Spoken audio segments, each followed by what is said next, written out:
Hi അസ്സാം വലൈക്കും. നമ്മളിന്ന് വന്നിട്ടുള്ളത് മക്രോണിൻ്റെ റെസിപ്പി ആയിട്ടാണ് കേട്ടോ. അപ്പോൾ അത് ഉണ്ടാക്കാൻ പോണത് എൻ്റെ മോളാണ്. അവൾ സ്കൂളിൽ ലീവുള്ള ടൈമിൽ ഇതുപോലെ എന്തെങ്കിലുമൊക്കെ ആയിട്ട് ഉണ്ടാക്കി നോക്കും. അപ്പോൾ നമുക്ക് എങ്ങനെ ഉണ്ടാക്കുക എന്നുള്ളത് നോക്കാം. അപ്പോൾ ഇതാ ആദ്യമായിട്ട് നമ്മൾ മക്രോണി വേവിച്ചെടുക്കണം. അപ്പോൾ അതിനായി നമ്മളൊരു പാത്രത്തിൽ വെള്ളം തിളപ്പിച്ചെടുത്തിട്ടുണ്ട്. ഇനി മക്രോണിയിലേക്ക് ആവശ്യമായിട്ടുള്ള ഉപ്പ് ഇട്ട് കൊടുക്കുക. പിന്നെ അതിലേക്ക് കുറച്ച് ഓയിൽ ഒഴിച്ചു കൊടുക്കുന്നുണ്ട്. അത് തമ്മിൽ ഒട്ടിപ്പിടിക്കാതിരിക്കാൻ വേണ്ടിയിട്ട് കുറച്ച് ഓയിൽ ഒഴിച്ചു കൊടുക്കുക. പിന്നെ മക്രോണിയിലേക്ക് ആവശ്യമായിട്ടുള്ള ഉപ്പ് നമ്മൾ ഈ ഒരു ടൈമിലാണ് ഇട്ട് കൊടുക്കുന്നുണ്ടത്. മസാലയിൽ നമ്മൾ എന്ത് ചെയ്യും, മസാല ഉണ്ടാക്കുന്ന ആ ടൈമിൽ ഉപ്പ് ഇട്ട് കൊടുത്താൽ മതി, മസാലയിലേക്കുള്ള ഉപ്പ്. അപ്പോൾ ഇതാ മക്രോണി ഇട്ട് കൊടുത്തിട്ടുണ്ട്. ഇനി ഇത് നല്ലോണം ഇളക്കി കൊടുക്കുക, അതല്ലെങ്കിൽ അടിയിൽ പിടിച്ചു പോകും. ഇനിയിപ്പോൾ ഇതാ ഇതിലേക്ക് ആവശ്യമായിട്ടുള്ള ഇഞ്ചി, പച്ചമുളക്, വെളുത്തുള്ളി ഇതുപോലെ ചെറുതാക്കി കട്ട് ചെയ്തെടുക്കുക. ചതച്ചെടുക്കേണ്ട ആവശ്യമല്ല കേട്ടോ, ഇതുപോലെ കട്ട് ചെയ്തെടുക്കലാണ് ഓള് ചെയ്യൽ. നല്ല ടേസ്റ്റ് ഉണ്ടാവലുണ്ട് കേട്ടോ. ഓളിതുപോലത്തെ മക്രോണി നൂഡിൽസൊക്കെ ഉണ്ടാക്കി കഴിഞ്ഞാൽ നല്ല ടേസ്റ്റ് ആയിട്ട് കിട്ടലുണ്ട്. അപ്പോൾ ഇതാ മക്രോണി ഇവിടെ വെന്തിട്ടുണ്ട് കേട്ടോ. ഈ ഒരു വേവിലാണ് നമ്മളത് ഊറ്റിയെടുക്കുന്നത്. ഇതിലേറെ കൂടി പോയി കഴിഞ്ഞാൽ പിന്നെ അത് തമ്മിൽ ഒട്ടിപ്പിടിക്കും. അപ്പോൾ ഇതാ നമ്മളത് ഊറ്റിയെടുക്കുകയാണ്.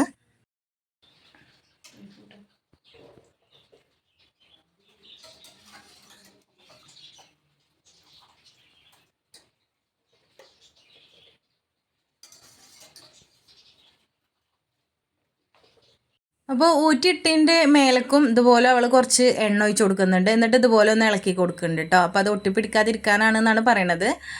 അപ്പോൾ ഇങ്ങനെ ചെയ്യുക കേട്ടോ. അപ്പോൾ ഇതാ ഇഞ്ചിയും വെളുത്തുള്ളിയും വളരെ നൈസാക്കിയിട്ട് തന്നെ കട്ട് ചെയ്തെടുത്തിട്ടുണ്ട്. അപ്പോൾ ഇതാ ഇനിയിപ്പോൾ ഇത് എങ്ങനെ ഉണ്ടാക്കിയെടുക്കുക എന്നുള്ളത് നോക്കാം. അപ്പോൾ ഇതാ ചട്ടി വെച്ചിട്ടുണ്ട്. ചട്ടി ചൂടായ ശേഷം അതിലേക്ക് എണ്ണ ഒഴിച്ച് കൊടുക്കുന്നുണ്ട്. അപ്പോൾ എണ്ണ ചൂടായ ശേഷം അതിലേക്ക് വലിയ ഉള്ളിയാണ് ഇട്ട് കൊടുത്തിട്ടുള്ളത്. വലിയ ഉള്ളി ഒരു 3 എണ്ണമാണ് ഓൾ എടുത്തിട്ടുള്ളത് കേട്ടോ. മസാല വേണമെന്ന് പറഞ്ഞിട്ട് 3 എണ്ണം എടുത്തിട്ടുണ്ട്. അപ്പോൾ ഇതാ ഇഞ്ചിയും വെളുത്തുള്ളിയും ഇട്ട് കൊടുക്കുന്നുണ്ട്. വലിയുള്ളി അത്യാവശ്യം വാടിയിട്ടുണ്ട്. അതിലേക്ക് ഇഞ്ചി, വെളുത്തുള്ളി, പച്ചമുളക് നമ്മൾ കട്ട് ചെയ്തെടുത്ത് അതിലേക്ക് ഇട്ട് കൊടുക്കുക. അപ്പോൾ ഇഞ്ചിയും വെളുത്തുള്ളിയും ഇട്ടതിന് ശേഷം അവൾ കുറച്ച് അധികം നേരം അത് വഴറ്റിയെടുക്കുന്നുണ്ട്. അപ്പോൾ അതെന്താ ഇങ്ങനെ കൂടുതൽ നേരം ഇങ്ങനെ വഴറ്റിയെടുക്കണമെന്ന് പറഞ്ഞപ്പോൾ മസാലയ്ക്ക് നല്ല ടേസ്റ്റ് ഉണ്ടാവും എന്ന് പറഞ്ഞു കേട്ടോ. അപ്പോൾ അതാ കുറച്ച് അധികം നേരം തന്നെ അവൾ ഇതുപോലെ വഴറ്റിയെടുക്കുന്നുണ്ട്. അപ്പോൾ ഇതാ ഈ ഒരു കളറാകുന്നത് വരെ അവൾ വഴറ്റിയെടുത്തിട്ടുണ്ട് കേട്ടോ. ഇനിയാണ് അതിലേക്ക് ബാക്കിയുള്ള മസാലകളൊക്കെ ചേർത്ത് കൊടുക്കുന്നത്.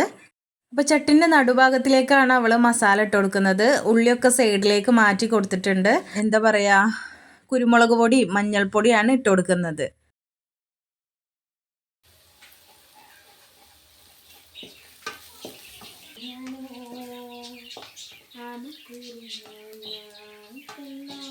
ഇനിയിപ്പോൾ അതിലേക്ക് കുറച്ച് ഗരം മസാലയും കൂടിയും ഇട്ട് കൊടുക്കുന്നുണ്ട്. ഒരു ഫ്ലേവറിന് വേണ്ടിയിട്ട് കുറച്ച് ഗരം മസാല ഇട്ട് കൊടുക്കുന്നുണ്ട്. അപ്പോൾ ഇത് മസാലയിലേക്കുള്ള ഉപ്പ് നമ്മൾ ഈ ഒരു ടൈമിലാണ് ഇട്ട് കൊടുക്കേണ്ടത്. മക്രോണിയിലേക്കുള്ള ഉപ്പ് നമ്മൾ നേരത്തെ വെള്ളത്തിൽ ഇട്ട് കൊടുത്തിട്ടുണ്ടായിരുന്നു. ഇപ്പോൾ മസാലയിലേക്കുള്ള ഉപ്പ് ഇട്ട് കൊടുക്കുക കേട്ടോ, ഉള്ളിയിലേക്കുള്ള ഉപ്പ്. മസാലയിലേക്ക് ഇനി 3 തക്കാളി നമ്മൾ പേസ്റ്റ് ആക്കിയിട്ട് ഇട്ട് കൊടുക്കണം. അപ്പോൾ അതുപോലെ ചെറിയ 3 തക്കാളി എടുത്തിട്ടുണ്ട്. ഇനി അത് മിക്സിയിലൊന്ന് അടിച്ചിട്ട് മസാലയിലേക്ക് ഒഴിച്ചു കൊടുക്കണം.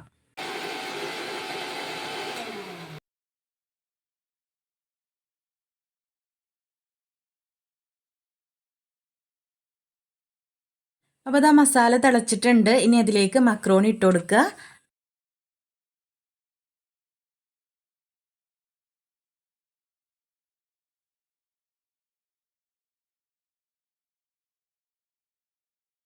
അപ്പോൾ ഇത് മസാലയും മക്രോണിയും കൂടി നല്ലോണം ഇളക്കി കൊടുത്തിട്ട് ഒരു 5 മിനിറ്റ് നേരം മൂടി വെച്ച് സിമ്മിലിട്ടിട്ട് വേവിച്ചെടുക്കുക.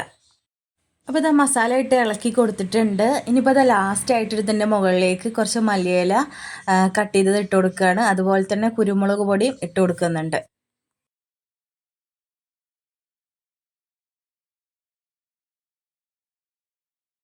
അപ്പോൾ ഇതാ നല്ല അടിപൊളിയായിട്ടുള്ള മക്രോണി ഇവിടെ റെഡി ആയിട്ടുണ്ട്. നല്ല ടേസ്റ്റ് ഉണ്ടായിരുന്നു കേട്ടോ കഴിക്കാനായിട്ട്. അപ്പോൾ സ്കൂള് ലീവില്ല അന്ന് ഇതുപോലെ ഓരോന്നൊക്കെ ഉണ്ടാക്കലുണ്ട്. അപ്പോൾ നമ്മുടെ കുട്ടികളൊക്കെ ഇതുപോലെ ഓരോന്ന് ഉണ്ടാക്കുമ്പോൾ നമ്മൾ പറയും, ചില ആളുകളൊക്കെ പറയുന്നത് കേട്ടിട്ടുണ്ട്, ഈ കുട്ടിയാണ് അടുക്കളയിലേക്കൊന്നും കയറാനായിട്ടില്ല എന്ന് പറയും. പക്ഷെ നമ്മൾ ഒരിക്കലും അങ്ങനെ ചെയ്യരുത്. അവരുടെ കൂടെ നമ്മൾ നിന്നിട്ട് എന്ത് ചെയ്യണം, അവരെ കുക്ക് ചെയ്യാൻ സമ്മതിക്കണം. അപ്പോഴാണ് അവർക്ക് കുക്കിങ്ങിനോടൊരു ഇഷ്ടവും കാര്യങ്ങളൊക്കെ ഉണ്ടാവുള്ളൂ കേട്ടോ. അപ്പോൾ ഇന്നത്തെ ഒരു കുഞ്ഞു വീഡിയോ ഇത്രേ ഉള്ളൂ കേട്ടോ. അപ്പോൾ നിങ്ങൾക്ക് ഞങ്ങളുടെ വീഡിയോ ഇഷ്ടമായിട്ടുണ്ടെങ്കിൽ ലൈക്ക് ചെയ്യുക, ഷെയർ ചെയ്യുക. നമ്മുടെ ചാനൽ ആദ്യമായിട്ട് കാണുന്നവരാണെങ്കിൽ ഒന്ന് സബ്സ്ക്രൈബും ചെയ്യണേ.